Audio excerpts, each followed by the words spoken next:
You ready? Alright, let's go. Bismillahirrahmanirrahim. Alhamdulillahi wahdahu. Wassalatu wassalamu ala man la nabiyya ba'dahu. Wa ala alihi wa sahbihi. Wa man tamassaka bi sunnatihi ila yawm ad-din.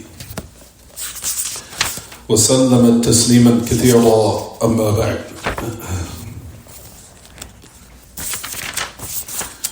As we continue in this tremendous work by the great Imam Abu al-Abbas Taqiyuddin Ahmad ibn Abd al-Halim ibn Abd al-Salam ibn Taymiyyah al-Harrani al-Dimashqi al-Mutawaffa sanata 728, the one who died 728 after the migration of our Prophet alayhi salatu wasalam.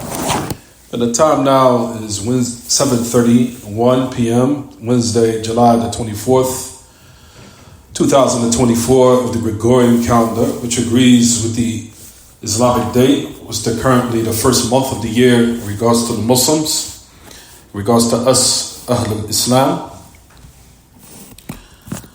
And the current date now is the 18th of Muharram, the year 1446, after the migration of our Prophet ﷺ on this day of Yawm al-Arbiyah. This day, Wednesday, excuse me everyone, this day of Wednesday evening, so as we continue, as your father, Shaykh al-Islam, was speaking about the statement of Ibn Khafif, rahimahullah, and we'll connect this statement. After he was speaking about the affairs pertaining to the different polluted beliefs of those who came generation after generation, from those who went away from the proper methodology and the proper belief, and the affairs of how the muhaddithin, the people of hadith, because we know that the people of hadith, especially in those days, stood out. Why? Because you'll find from the Muslims who started adopting and looking down upon the Sunnah. And still this day, until this very day, you'll find that there are Muslims out there that deem the Sunnah, the Messenger of Allah ﷺ, as something, just something complimentary. It's not really the foundation. You'll find how they look down upon the Sunnah, the Messenger of Allah ﷺ, to the point is as if they don't even consider it to be revelation. That it's just something complimentary, what they call Bab al-Istitnas, something complementary, and it's something that is not completing, nor is it from the foundations of the religion, that is something that's binding, that we have to obey or adhere to or work by. So all those matters you'll find even to this day still happening. But the people in the earlier times of the muhaddithun, the people of hadith, that wanted to hold steadfast not only to the Quran, but also to the authentic Sunnah of the Messenger of Allah ﷺ, they came and clarified the deviant ideologies and the satanic beliefs, the sadistic satanic beliefs that came and corrupted the minds of the Muslims and the people in general. So we mentioned the statement of Ibn Khafif, who Shaykh al-Islam Taymiyyah rahimahullah cited, where he said, well, I'll just mention it quickly, وقد بدأت أن أذكر أحكام الجمل من العقود فنقول ونعتقد أن الله له عرش وهو على عرشه فوق 7 سماوات بكمال أسمائه وصفاته كما قال تعالى الرحمن على العرش استوى يدبر الأمر من السماء إلى الأرض ثم يعرج إليه ولا نقول إنه في الأرض كما هو في السماء على عرشه لأنه عالم بما يجري على عباده. To the end of the statement, and then we're going to start in a new class today. You'll find Ibn Khafif, rahimahullah, he said, I started to mention the ahkam al-jumal, the rulings of the statements from the affairs of Aqidah. And we said that we firmly believe that Allah belongs to Him the throne, or a throne. And Allah is above that, above His 7 heavens, with perfect names and attributes. And that Allah mentions in His book, the most merciful above the throne ascended.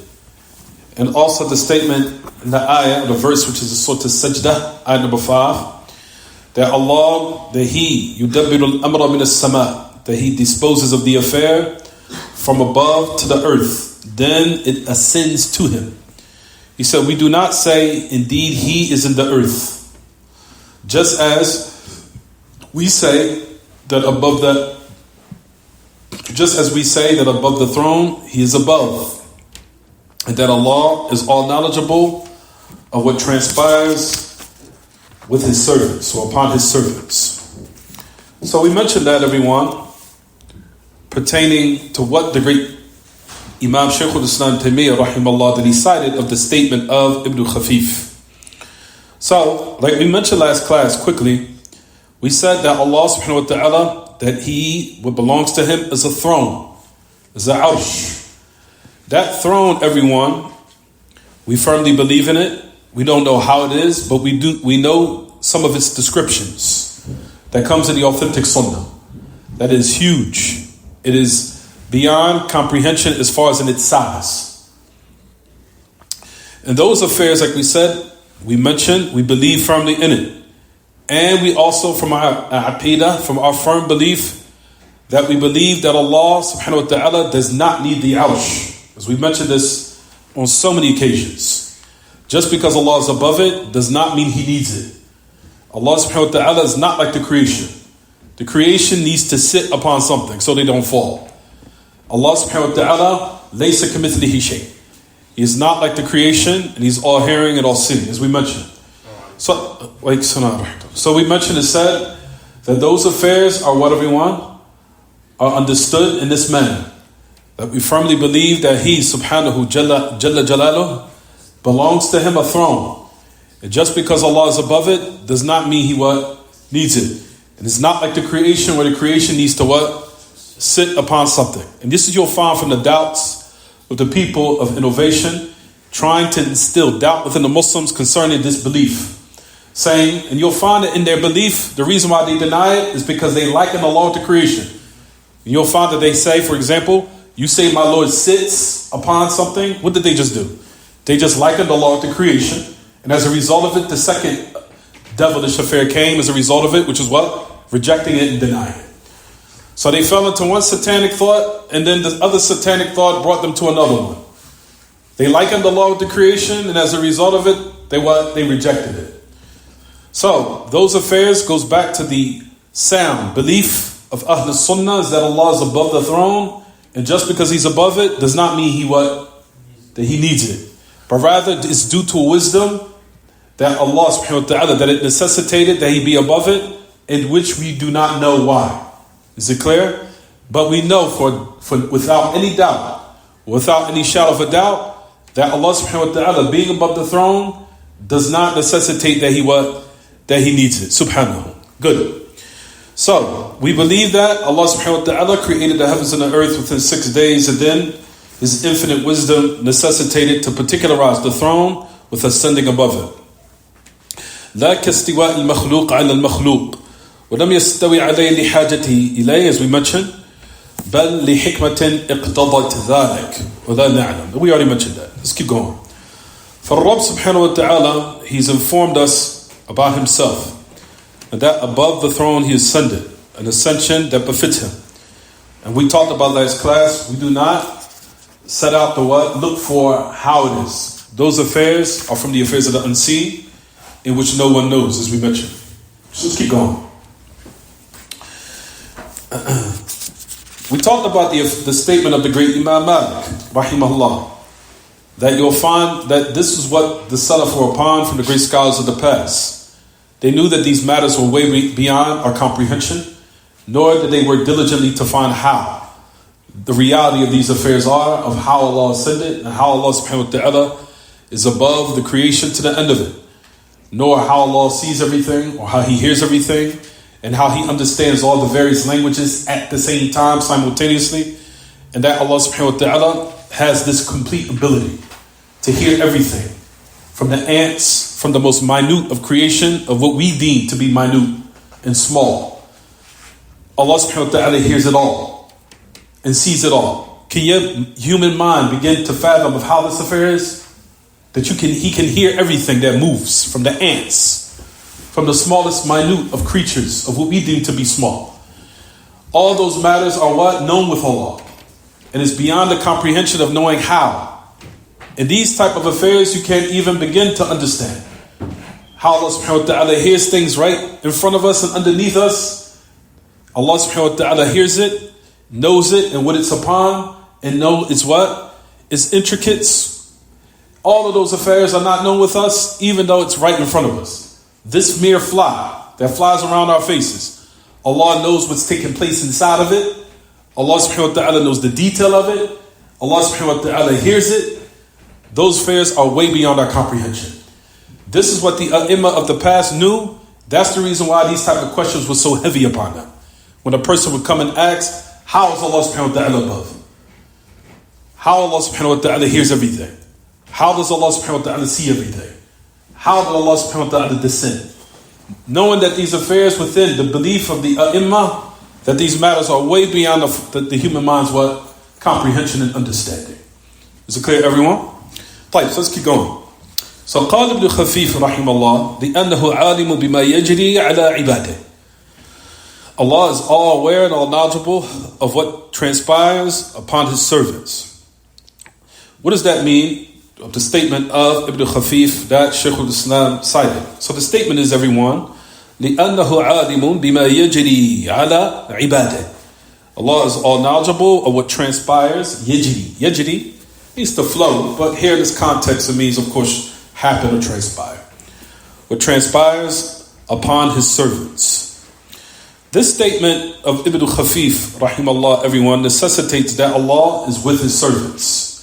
With them in the Ma'iyyah Amma, and with the believers Ma'iyyah Khassa, as we'll talk about. We already talked about this matter. We'll just touch on it briefly before we move to the next matter.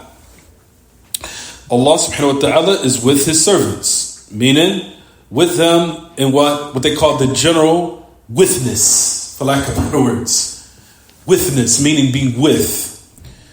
With how, everyone, as we know, how, everyone? In his what?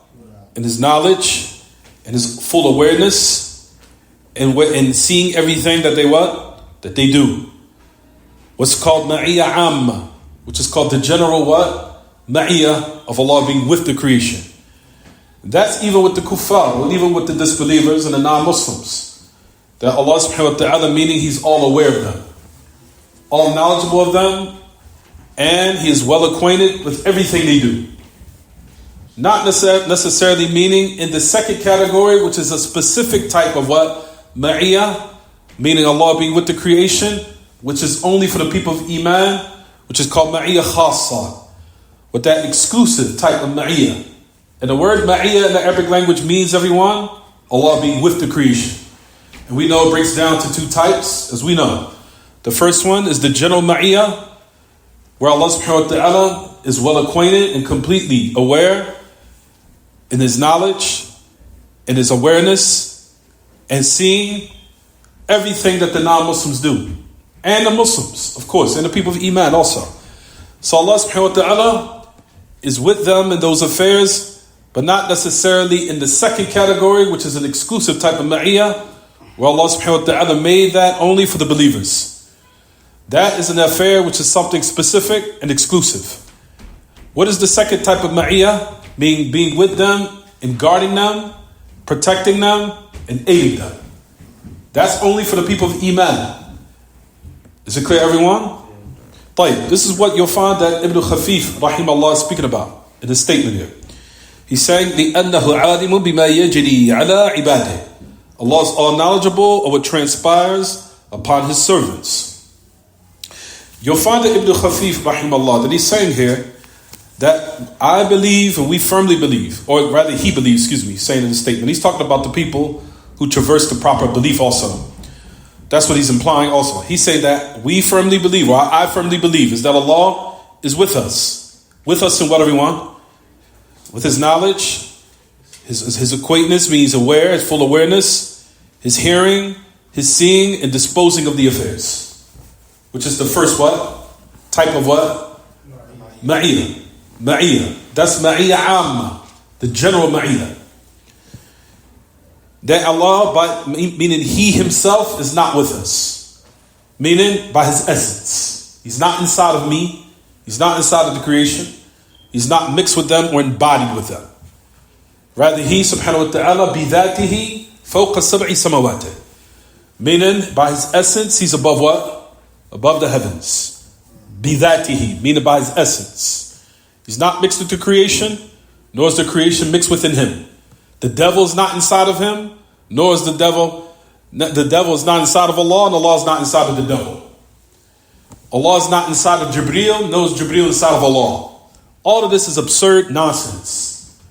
Absolute nonsense that the people of innovation came in order to instill doubt to the Muslims to render them weak. Because once you divided them, they become in a very weak state. So these type of beliefs came in order to affect them in their belief. And the most greatest affairs to render one weak is to instill doubt in them about their belief.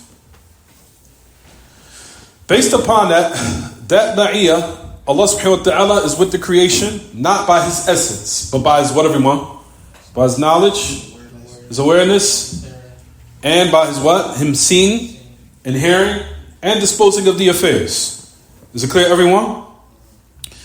And like we talked about, Allah is not mixed with the creation, nor is He mixed with them. The devil is not inside of Allah, nor is Allah subhanahu wa ta'ala inside of the what? The devil. This is absolute nonsense, and this is the type of affairs that you say to people when they utter this type of rhetoric. You say to them, is the devil inside of Allah? Is Allah inside of the devil? Is Allah inside of the jinn, and the jinn is inside of Allah? You understand, everyone? Is Allah inside of Jibreel, and Jibreel is inside of Allah? All of this is absolute what? This is absurd. This is absolute nonsense. To believe that Allah is embodied with everything, and everything's embodied with Allah.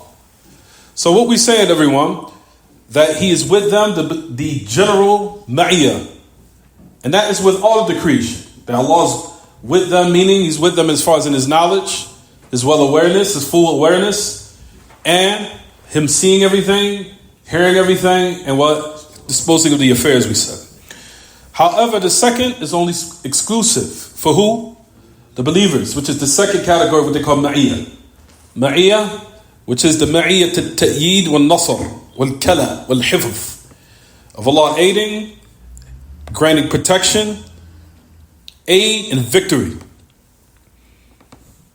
And that goes back to the ayah, as we know, which is in Surah At-Tawbah, where Allah subhanahu wa ta'ala talked about the affair of what happened and transpired with Abu Bakr and the Message of Allah in the earlier stages of the da'wah, which was in Mecca, when they fled away from the mushrikeen and they went in the cave. And you'll find the statement where the Message of Allah said to Abu Bakr as-Siddiq radiyallahu anhu, مَا ظَنُّكَ يَا أَبَا بَكْرٍ بِثْنَيْنِ اللَّهُ ثَالِثُهُمَا. He said, what do you think, Abu Bakr, of two people? He's talking about him and Abu Bakr, and Allah is the third of them. What does that mean in that statement? That Allah is with them in His essence? Is that what it means, everyone? No. Meaning Allah is with us in what? Which category we just wrote down? Both, you could say. Both. But the second affair of it being victory and aid and protection, that's only for who? For the believers. Is it clear? Of course. ليس معنى ذلك بأن الله بذاته كان معهما في الغار. It does not mean at all that Allah by His essence is with them in the cave. However, this meaning does not come to the minds of those whose fitrah, whose natural disposition has been altered and distorted. But those whose natural disposition, meaning their inclination of their belief being sound and remaining in the state of what it's supposed to be, they believe and understand the context as follows, meaning that Allah is with them by His protection, His aid, and His victory. And they do not believe, nor does it come to the mind when a person prays and prostrates, that when he prostrates that Allah has become embodied within them or inside of them. Rather, even when you prostrate in the prayer and you put your forehead on the floor or on the carpet or what have you, what comes to your mind is that your Lord is where? He's above you. That Allah subhanahu wa ta'ala is above you. He's above all the heavens, which is a natural instinct of the human being when these affairs happen. You embark upon the prayer, you immediately, of course, have more of that feeling and that natural disposition and inclination to believe firmly that what? Your Lord is where? He's above you. Nor does it come to your mind when you prostrate in your prayer that Allah is now inside of you. Or Allah is now moving inside of you. Or you're moving inside of Allah. None of those affairs occur. Except to the one, like we mentioned, whose fitrah, their disposition, has been altered and distorted sadistically. Or by shaitan. Is it clear, everyone? So that's the affair what we mentioned. And you'll find that it's not strange either that the Messenger of Allah also pointed, affirming that matter. When he spoke and addressed the companions in that great affair, not being like those who deviated from those who are upon Ash'ariyah. With those of the Muslims who've been affected by that type of belief, saying that if you point by your finger towards the heavens, two things need to happen. If you point to the heavens, but you don't have the conviction that Allah is above, your finger needs to be chopped off. In the second affair, if you point towards the heavens, believing that Allah subhanahu wa ta'ala is above the heavens, you're a kafir, you're a disbeliever. You're outside the fold of Islam. And you'll find that they propagate this type of belief in their books. They say this, that the prescribed punishment for the one who falls into this jarima, this type of crime, is that he needs or he deserves that his finger be chopped off. If you believe that Allah is above. All of those affairs, like we mentioned, everyone, is from the rhetoric of those who've been affected by what they call Ish'ariyah.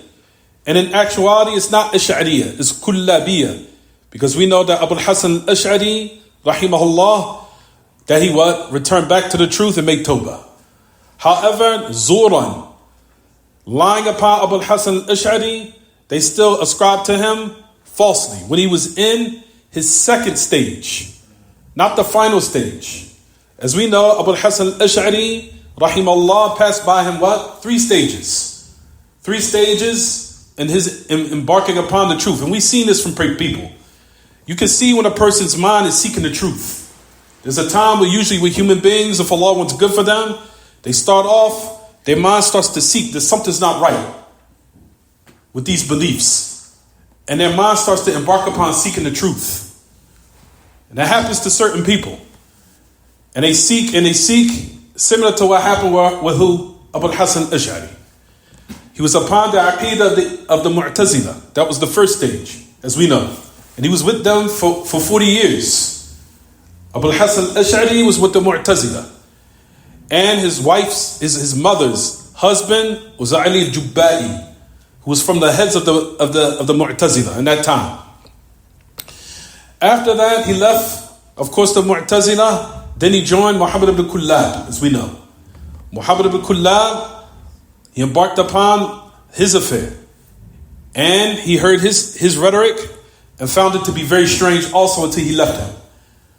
And you'll find that Abu al-Hasan al-Ash'ari, from his lineage, he was ascribed to Abu Musa al-Ash'ari. They say his history goes back to Abu Musa al-Ash'ari, radiyallahu anhu. Until the point where they say that he was given strong abilities to establish the proof upon people. That was from his gifts, rahimahullah. He was able to debate, and he had great skills of establishing the truth upon people. And to the point he debated with Muhammad ibn Kullab until a lot of his followers left him. And they joined Abu al-Hasan al-Ash'ari. لِصِيتِهِ الطَّوِيلِ. Due to his type of rhetoric, and like we said, that strong ability to establish the proof due to the type of gifts he was given. Then after the stage, of course, he went through that stage where, of course, he had the followers of Muhammad ibn Kullab. He had a lot of them. Then you'll find after a while he returned back to the affair of the people, the Sunnah. And that's when he made tawbah. So the affair of those who are upon Ash'ariyah goes back to the affair of Kullabiyah. So the matters of those who ascribe to that type of belief, they return back to the affair or the time frame of Muhammad ibn Kullab, which is called the Kullabiyah. And in reality, that's who they're following, not following who? Abul Hasan al-Ash'ari. Even though they ascribe to him to this very day. Is it clear, everyone? Muhammad ibn Kullab. No. So, this type of affair pertaining to pointing, as we mentioned, the matters pertaining to what they call Lastu awwala man ashara. I'm not the first of those you'll find that point towards the heavens. The first person that pointed towards the heavens is the great Imam, Shaykh Muhammad al-Jami, rahimahullah. He said, أول من أشار هذه الإشارة رسول الله صلى الله عليه وسلم. The first of the one who pointed is the message of Allah. And we do not say how the Ash'ari say that his finger needed to be chopped off. Is it clear, everyone? Or that the message of Allah left the fold of Islam. Does that make any sense? For verily the first who established this belief and pointed towards the heavens and taught us this firm conviction or this firm belief is the message of Allah alayhi salatu wasalam when he stood in front of the first jama'ah. The jama'ah, Ahl al-Sunnah wal jama'ah. The jama'ah, as we know, is the first jama'ah who are the Sahaba. And that's the meaning of jama'ah. The companions of the message of Allah, and the message of Allah stood in front of the jama'ah, teaching them, in which he cultivated them on the day of Yawm Arafah, which just happened about a month and a half ago, or almost 2 months ago. Approximately, in that time frame, meaning the farewell pilgrimage, which was Hajj, and the khutbah that had taken place that day on Yawm Arafah. After the message of Allah had exalted them, had taught them, advised them, and gave them that awareness, given them that knowledge. And towards the end of the khutbah, after he gave the advice, he said a very profound statement, a great statement, alayhi salatu wasalam. He said, وَأَنْتُمْ تُسْأَلُونَ عَنِّي فَمَا أَنْتُمْ قَائِلُونَ. He said, you will be asked about me, meaning when you meet Allah. You will be asked about me on the day of resurrection. What will you say? He said, هَذَا الْكَلَامِ. The message of Allah said during this sermon that he delivered on the day of Arafah. And you'll find that the Sahaba, there was a jam'un ghafiru min ashab Rasulillah. كانوا موجودين. مجموعة هائلة طائلة ضخمة. مما يدل على أن هذا الأمر بلغ حد التواتر وأكثر. You'll find that this affair was about in front of 1,000, if not more than the companions of the message of Allah that heard this affair. And you'll find from the prerequisites of the Ash'ariyah is that it has to reach the level of tawatur in order for the affair to be accepted. Meaning there had to be numerous people that seen it and heard it. So this criteria was fulfilled. And despite of that, they still rejected. To let you know, it's all desires. It has nothing to do with following so-called principles as they say. As you know, people these days, they only want to accept something when it's for them. But as soon as you use it against them and shows them their contradictions, oh, that doesn't apply to me. You understand, everyone? Here, the Ash'ariyah fell into it. The message of Allah said this in front of thousands of the companions of the message of Allah. So it reached the level of tawatur and beyond. Is it clear, everyone? And the message of Allah said, what will you say on the day of resurrection? He said, we testify that you delivered the message, advised us, and carried out your message. You performed it. The message of Allah upon that, he said, Allahumma shahad. Oh Allah, bear witness. Oh Allah, bear witness. Oh Allah, bear witness. And he was raising his finger towards the heavens. So the message of Allah went like this, pointed towards the heavens. وَيَنْكُبُهَا إِلَيْهِمْ أي يُمِيلُهَا إِلَيْهِمْ. So you'll find that he pointed towards the heavens and they said he leaned it or kind of like made it towards them a little bit. And then he raised it. Raised it and said, Oh Allah, testify. Oh Allah, testify. Oh Allah, testify. So يرفع الإصبع إلى الذي فوق جميع مخلوقاته وينكبها عليهم ليشهده أو ليشهده عليهم. وبعد هذه الإشارة في ذلك المكان أمام ذلك المجتمع الإسلامي العظيم ما يعتقد بأن هذه الإشارة غير جائزة وربما كفر ما يشير فليتذكر موقف رسول الله صلى الله عليه وسلم إن كفرت أو فسقت أو إن كفرت أو فسقت أو بدعت أو إن كفرت أحدا أو فسقت أحدا أو بدعت أحدا بالإشارة. So the last part you'll find is it says the message of Allah pointed towards the heavens, that Allah is above all of His creation, in order, like we said, to make that affair a testimony with Allah and in front of the people who are the best of the creation at that time, who's the companions. And after this type of point, in that great place, in front of that great gathering that was tremendous on that day, how can a person now believe that pointing is not permissible? And to the point where some of them believe that it's disbelief if you point. And if that's the case, then let them remember the position of the Messenger of Allah sallallahu alaihi wasallam. If one now tries to declare someone to be a disbeliever or a fasiq or a person of bid'ah or anything of the sort, remember what the Messenger of Allah did in front of all of those companions. And if you wanted to make takfir or fall into declaring someone to be outside the fold of Islam, that would necessitate you have to start with the Messenger of Allah sallallahu alaihi wasallam. Does any Muslim with a sound mind and a sound mind frame of belief believe that? Absolutely not. So that's the reason why, like we said, these affairs are what everyone contradictive. Is it clear? So let's keep going. Ibn Khafif rahimahullah.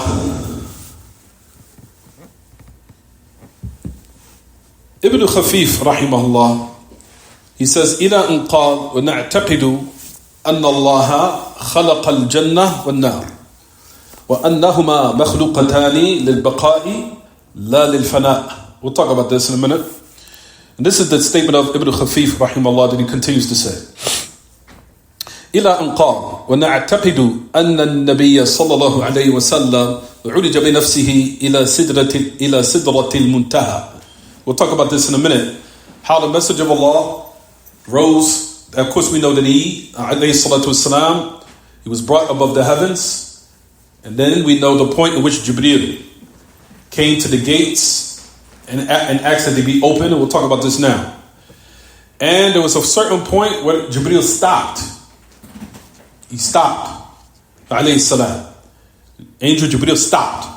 And the Message of Allah was beyond that, until he see other affairs. That's what we'll speak about in a minute.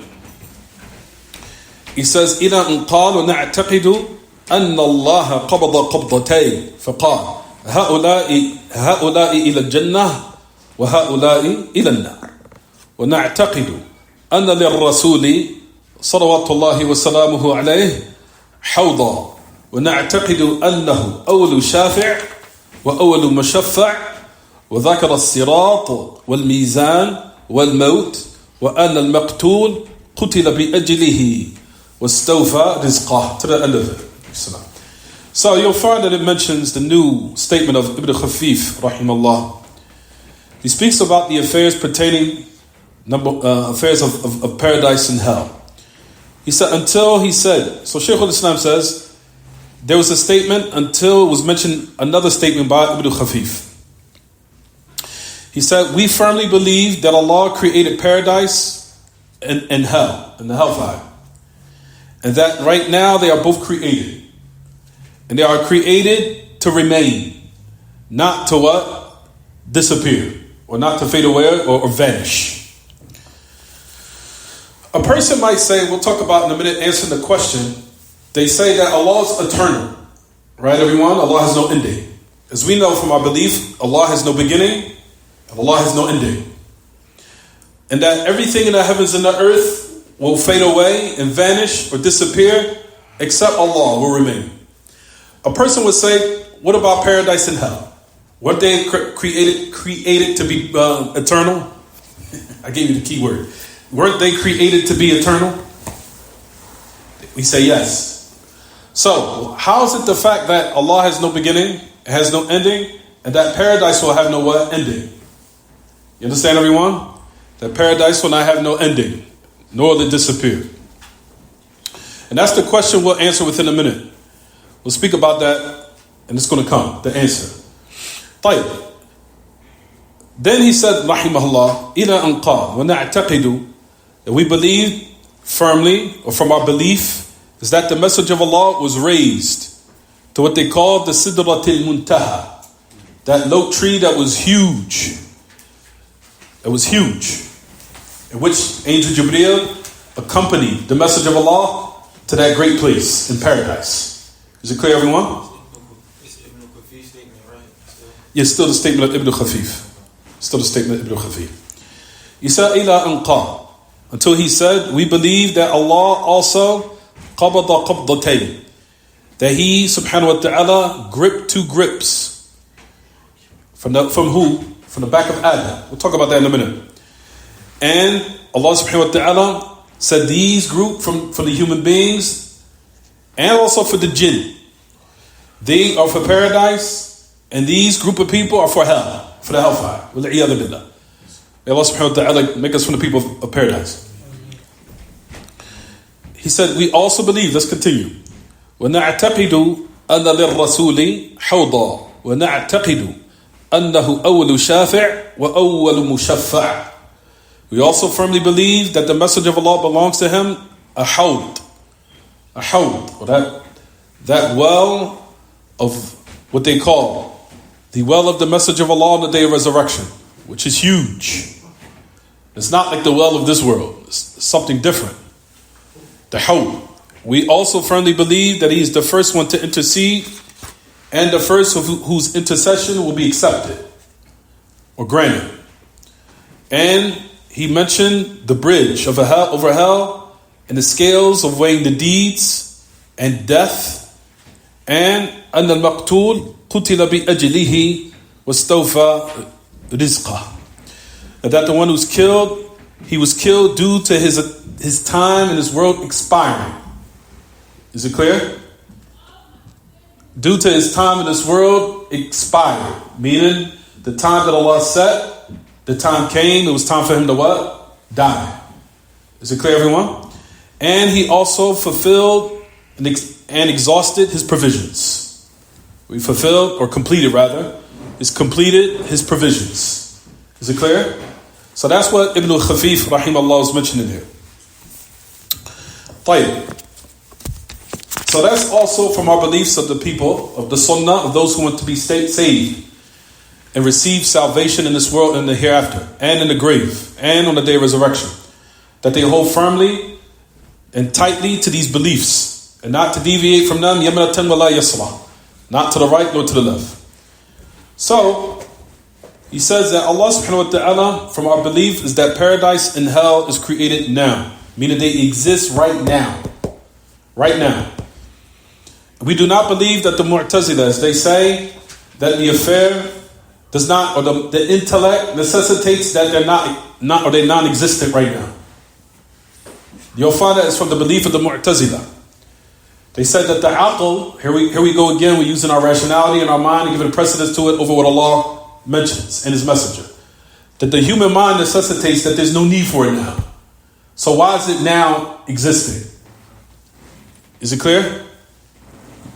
Is that even in the aspect of rationality, as we'll talk about inshallah when we mention some of the clarification that the scholars give to rebuttal this nonsense, it's still incorrect, even though they try to rationalize. Because you'll find from the adillah is that there are people in it right now. You understand? For example, in paradise, there's a huri'in. You understand? Yes, they are. There's wives for certain men who's been declared of what? That they will go to paradise right now. To the point where it says in the authentic narration, where it comes and says that every time if a wife harms a righteous, responsible husband, I'm talking about irresponsible. A responsible, righteous husband that's doing his best, that wife harms him. She said, leave him alone, as it says in the narration, leave him alone, may the curse of Allah be upon you. Verily, he's going to be with us soon. That's what the narration says. Verily, he's going to be with us soon. So that narration necessitates what, everyone?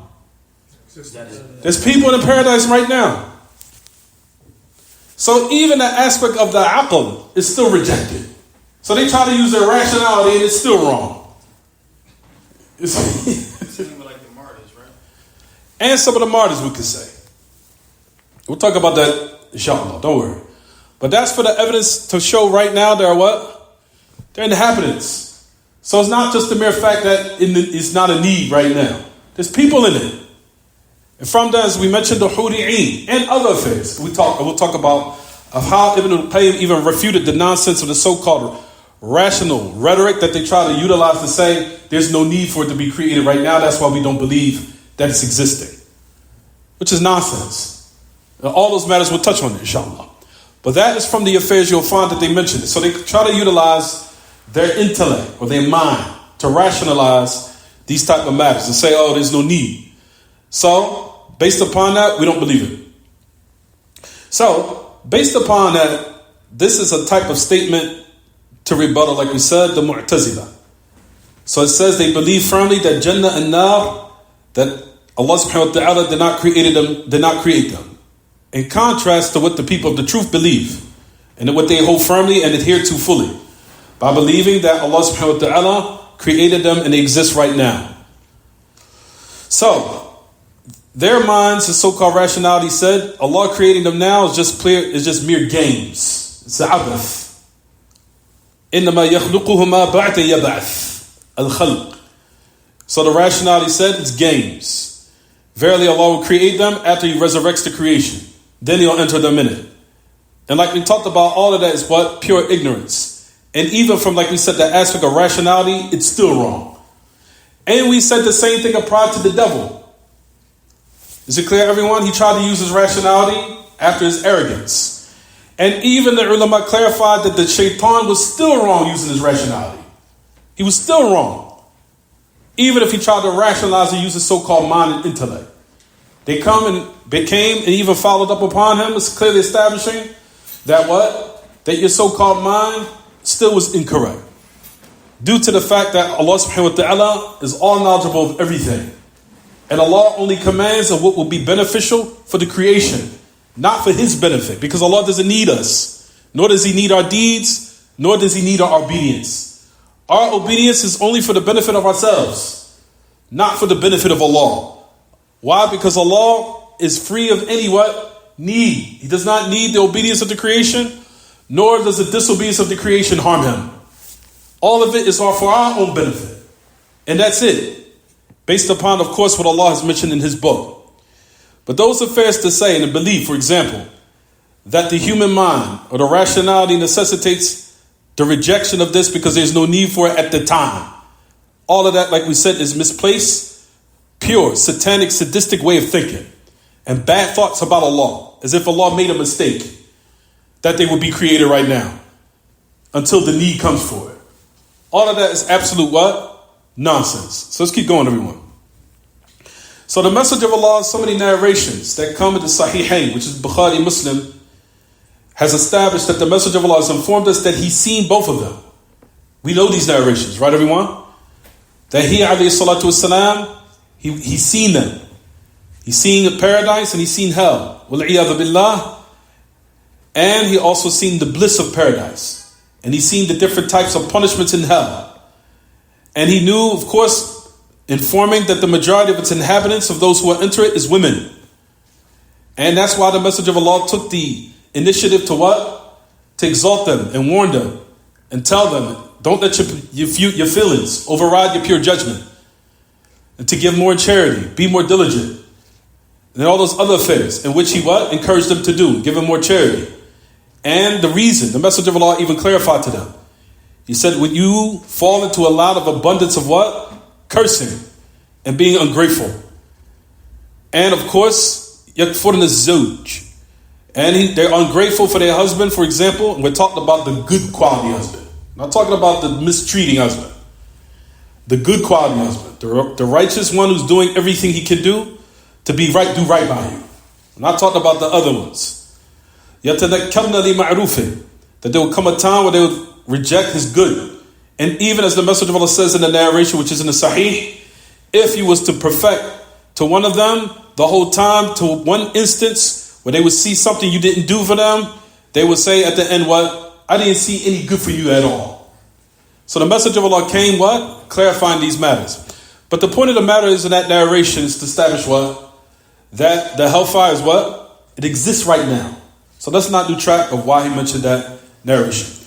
So the message of Allah considered this type of kufran. And notice this type of kufr, what it is, and we know the definition linguistically in the Arabic language breaks down into two types. Of course, we know linguistically kufr, everyone, means to hide. And you'll find that linguistically is used in texts pertaining to farmers in the Arabic language. How a kafir is the one that takes a seed and plants it and hides it. Is it clear? No. What is used in the Kitab and Sunnah, of course, is disbelief. Right? That's one from the other meanings in the Kitab and Sunnah. The other type of meaning Kitab and Sunnah that it means is to be ungrateful. Is it clear? To be ungrateful. To hide your gratitude or your thanks. To hide it. Even though you know your what? No things have been done, but to hide your what? Your gratitude and your gratefulness. Is it clear? So the hadith in the Sahihain, which the Messenger of Allah called this a form of what? Kufr, which is a form of rejection. A rejection of what, everyone? Of gratefulness. And hiding the affair of the good that one has done.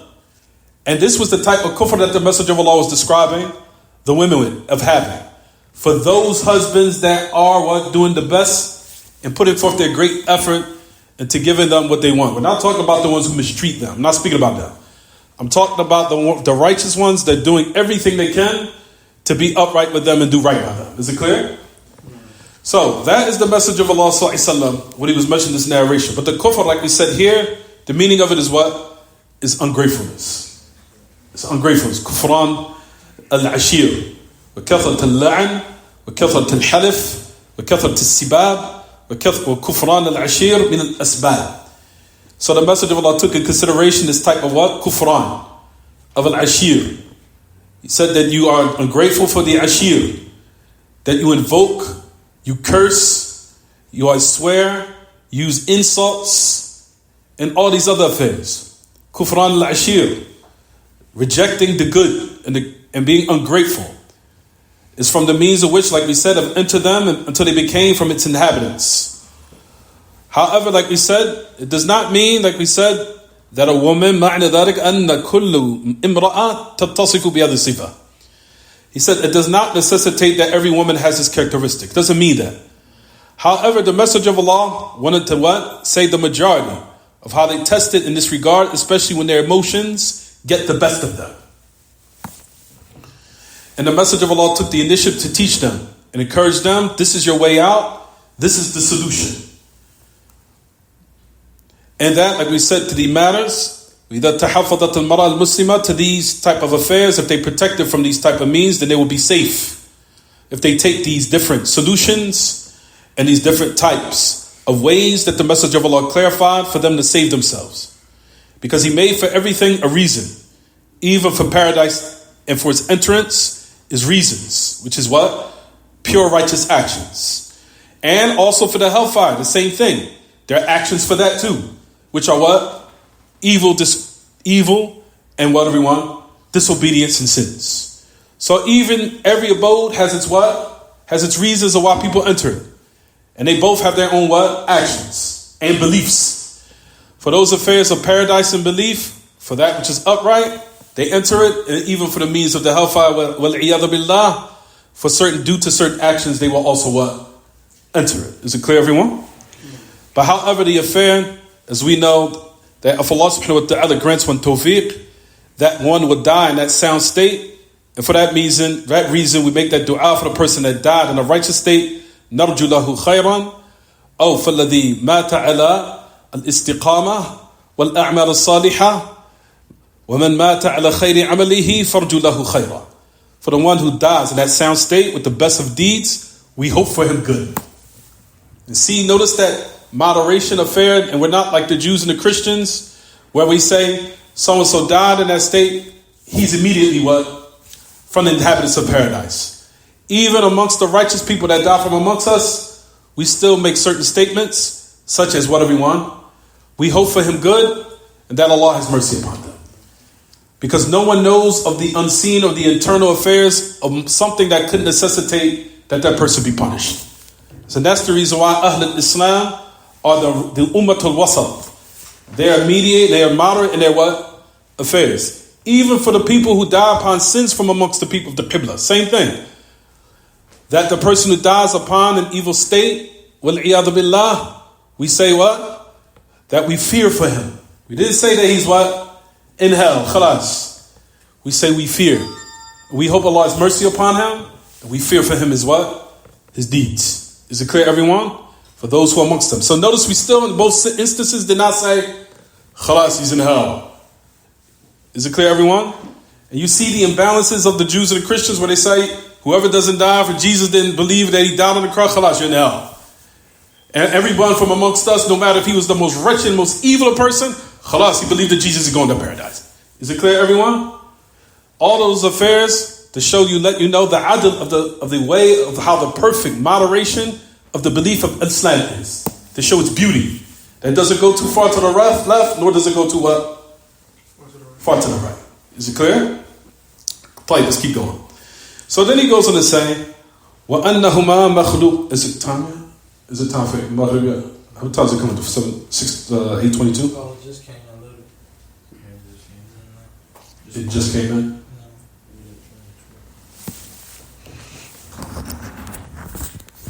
Hold on for 1 second. Mine says 8:24. It says 8:22.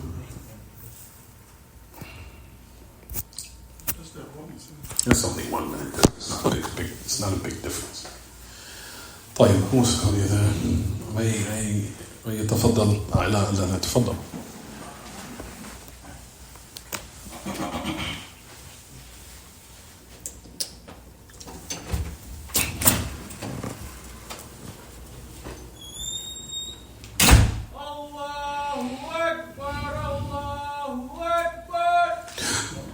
الله أكبر الله أكبر الله أكبر الله أكبر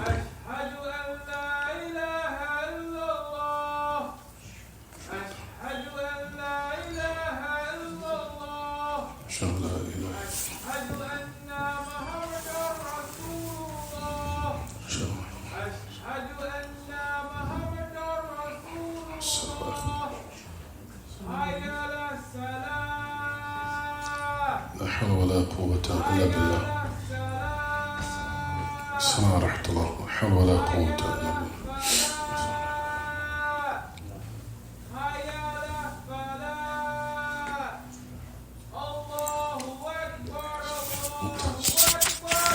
الله أكبر الله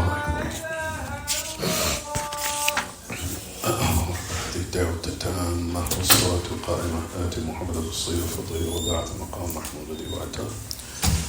طيب, so we mentioned the statement of Ibn Khafif that Shaykh al-Islam cited where it says وَأَنَّهُمَا مَخْلُوقَتَانِ لِلْبَقَاءِ لَا لِلْفَنَاءِ, that both of them are created to remain eternally, meaning forever, لِلْبَقَاء, to remain forever.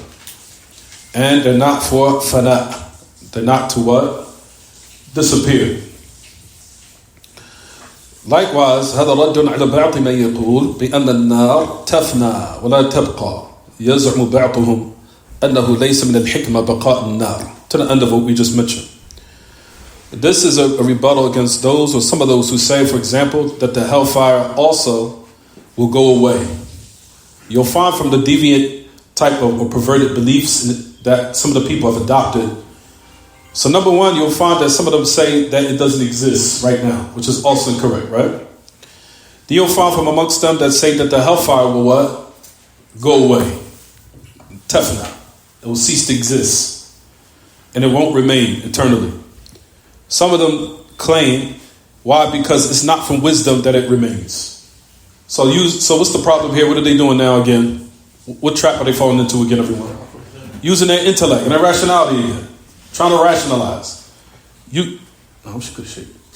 you hot? You hot? Are you hot? You hot? Yes. Don't تفضل. You sure? If you're hot, Shaykh, turn the fan. I'm sweating. Like, so what it says is,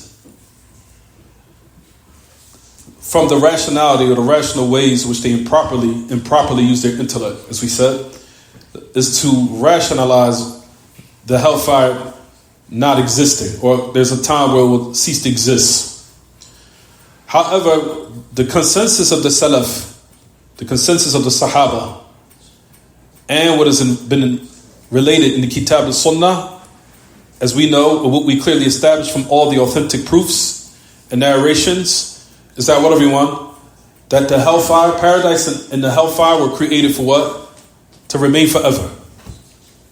Is it clear? And it does not contradict the statement of the Messenger of Allah sallallahu in the dua, as we know, where it says, أَنْتَ الْآخِرُ فَلَيْسَ بَعْدَكَ شَيْءٍ. You are the last, nothing is after you. Is it clear, everyone? Now we're going to explain. So, it seems that if there's a contradiction, doesn't it seem like there's a contradiction? That's what it seems as if, but it isn't. The one that we want to answer, this one we're going to take the time to write down. That الذي له الدوام المطلق والبقاء الذاتي هو الله وحده. This is simple. The one that belongs to him, absolute, perfect, eternal existence, where he is al-baqi. He has the characteristic of what? Al-baqa al-dhati. Meaning from his essence is that he will remain forever, is Allah himself. Is it clear? Do you understand or not, everyone? The one who has the characteristic of dawam al-mutlaq, absolute eternal existence, continue to exist, never going away at all, ever, is Allah. Meaning, just to keep it simple, Allah has no ending. Is who? Is Allah. Due to the fact that we know Allah has the characteristic of al-baqa al-dhati, what they call eternal remain. The eternal remain is from his essence, meaning remaining what? Forever. And we know from those who has the name Abdul Baqi, the one who remain forever. Is it clear? Allah subhanahu wa ta'ala has the characteristic what they call baqa al-dhati, meaning he alone has that characteristic, and he has that characteristic alone. That's it. That's from his essence. Is it clear or not? Am I clear what I'm saying so far? Good. As for paradise and hell remaining, for verily that, those two places don't have what they call baqa dhati, meaning not from his essence that they remain. However, they're going to remain due to the fact that Allah will allow them to remain. Is it clear? It said, بَقَاؤُهَا بِإِبْقَاءِ اللَّهِ إِيَّاهُمَا مَعَ ذَلِكَ اللَّهُ قَادِرٌ لَوْ أَرَادَ يُفْنِيَهُمَا لَأَفْنَاهُمَا. Very important benefit. It says, the paradise and hell will remain because Allah will allow it to remain eternally. Because if Allah wanted, if he wanted to allow them to cease to exist, he could do it. Is it clear? However, Allah will create them to what? Remain eternally. So hence, them remaining, if you want to say, بَقَاءٌ مَا فِيهِمَا مِنَ النَّعِيمِ وَالْعَذَابِ لَيْسَ بَقَاءٍ ذَاتِيًّا الْبَقَاءُ الذَّاتِي لِلَّهِ وَحْدَهُ. So again, Allah will create paradise and hell to remain. Hence, them remaining eternally, and what is remaining eternally in it of bliss in regards to paradise, and punishment in regards to hell, is not a what? It's not a baqa dhati, meaning it's not from their essence for them to what? Remain where it's that, for them having that characteristic alone. Because the affair of it being a characteristic is only for who? Only for Allah. And that paradise and hell will only remain by Allah allowing them to remain eternally. Is it clear? And if Allah wanted, He could what? Remove and allow them to go away. But Allah subhanahu wa ta'ala will allow them to remain eternally. So that goes with the affair of what? That none of those narrations contradict one another. Is it clear? That they exist right now, and that dua that the Messenger of Allah sallallahu alaihi wasallam made, which comes in the authentic narration, where it says, Allahumma rabb as-samawati wal-ard wa rabb kulli shay, faliq al-habbi wal-nawa, munzil al-tawrati wal-injili wal-Qur'an al-azim, a'udhu bika min sharri kulli dabbatin anta akhidhu binasiyatiha, anta al-awwalu falaysa qablaka shay, wa anta al-akhiru falaysa ba'daka shay, wa anta al-zahiru falaysa fawqaka shay, wa anta al-batinu falaysa dunaka shay, iqdi 'an ad-dayn wa aghnini min al-faqr. That's from the supplications of the Messenger of Allah, what he used to make before he went to bed. It's from them. And there's a lot of them. But that's from them, as it says in the narration, Allahumma rabb as-samawati wal-ard wa rabb kulli shay. O Allah, rabb as-samawati wal-ard, the Lord of the heavens and the earth. The Lord of everything. Faliq al-habbi wal-nawa, the one who allows the seed to sprout. The one who revealed the Quran, or the Torah and Injil and the Quran al-Azim. I seek refuge in you from evil of everything in which you take its forehead or its forelock, and you are what? You take it by it. You are the first, nothing is before, you are the first, there's no beginning to you. You are the last, nothing is after you. He said, and you are the most high, nothing is above you, and you're the closest, nothing is closer than you. Remove my depths and enrich me from poverty. Tayyib.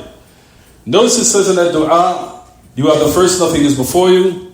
You are the last, nothing is after you. We just explained what the meaning of that dua is, despite the fact that what? Paradise and hell will remain forever. So the explanation to that dua, in comparison to this belief, is in light of what we just mentioned. Is it clear? Is it clear? Good. Stop here. I wanted to talk about the affair pertaining to Jibreel when he arrived to the Sidratul Muntaha in paradise, and what happened in that regard. Was, like we said, we'll explain that next week, inshallah, bi'idhnillah jalla wa azza. Any question about the lesson, anyone? About the lesson?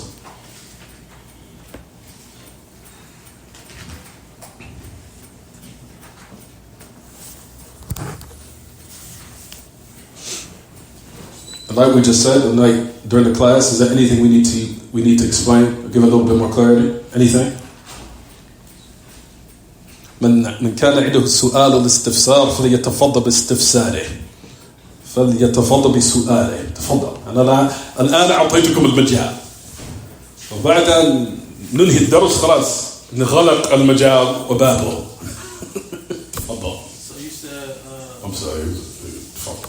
No good. Ash'ari, they deny. They say that whoever points to the heavens, they say that their fingers should be chopped off. Absolutely, but they say it's a jarima, it's a crime. It's a crime to do so. So, with them denying the hadith that is mutawatir about how Prophet ﷺ describes them to me pointing to the heavens, is that like some type of like what? Disbelief? Like is that disbelief? Upon them? Yeah. Absolutely. Because they're rejecting the text with their own criteria that they made a prerequisite for the acceptance of. So they contradicted themselves. Because they say that in order for us to believe anything of Aqidah, it has to be mutawatir. Tayyib, just reach the level of tawatur. Why are you not accepting it? It's not only reached the level of tawatur, it's beyond. There was thousands of the companions of the Messenger of Allah that were there. Thousands. And they seen it. They seen the Messenger of Allah point to the heavens. They seen it with their own eyes. So the Messenger of Allah in their eyes, the Messenger of Allah committed kufr. Hasha wa kalla. So it's like we said, it's all nonsense. You get it? Tafaddal Hamawiyyah. That was the same question? But I can talk about, they say that if you point, even though you don't believe Allah is above, but you just do it, they say that's considered a jarima, a crime. Your finger needs to be chopped off. And if you believe Allah is above the heavens, above, then you've disbelieved. You've left the fold of Islam in their eyes. You understand? So you can imagine that these type of atrocities are widespread amongst the Muslims, and why the Muslims claim, why are we being humiliated by our enemies? Due to these type of beliefs. This type of belief and this type of rhetoric. Once the Muslims purify themselves of this nonsense, that's when they'll become stronger. But it has to start with the aqidah first and purifying it. Purifying the greed, and then after that, inshallah, the other affairs will fall into place bi'idhnillah. But now you have Muslims out there worshiping the dead, and worshiping and believing in zodiac signs and all this other filth. What came as a result of it is what? It's weakening their ranks and dividing them up. And like we talked about, majority of the non-Muslims are behind all this nonsense. If not all of them are behind the majority of the deviant sects for the Muslims, the non-Muslims are behind it, funding these callers to Islam, teaching the Muslims this poison. Teaching them this, and you'll find that they are funding them and monetarily assisting them in the spread of this nonsense. You'll find as callers who go on YouTube here in America, teaching the Muslims the most absurd nonsense and rhetoric. It's very evil, sadistic types of beliefs, teaching them it's okay. Not realizing that the people who are truly behind it is the enemies. They're funding these callers, and there are callers out there that are taking the money and leading the Muslims astray. Is it clear, everyone? Anything else before we stop? طيب stop here. نكتفي بهذا القدر وصلى الله وسلم وبارك على نبينا محمد وعلى آله وصحبه وسلم. سبحانك اللهم وبحمدك أشهد أن لا إله إلا أنت أستغفرك وأتوب إليك.